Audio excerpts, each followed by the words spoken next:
Singer থানা কর্তৃক আয়োজিত এই বিশাল কর্মী সমাবেশের উপস্থিত আজকে সম্মানিত সভাপতি,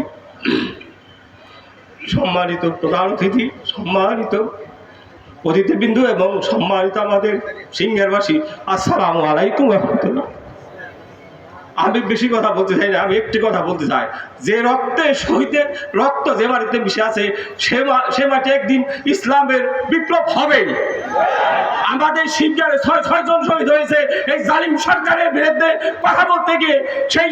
সেই সিংহার একদিন আমাদের ইসলামের পক্ষে কথা বলবে ইনশাআল্লাহ। আপনারা কি আমাদের এই ইসলামের যে সুবর্ণ সুযোগ আল্লাহ তাআলা আমাদেরকে দিয়েছে সেই সুযোগকে কাজে লাগাতে চান? আপনারা যদি কাজে লাগাতে চান তাহলে প্রত্যেক ঘরে ঘরে ইসলামের দুর্গ তৈরি করতে হবে। পারবে আপনারা? যদি এই দুর্গ তৈরি করতে কোনো বাধা আসে তো ওখানে প্রতিরোধ গড়ে তুলতে হবে ইনশাআল্লাহ। আগামী দিনে সিংহার হবে ইসলামের সিংহার, জামাত ইসলামের সিংহার। এটা চান?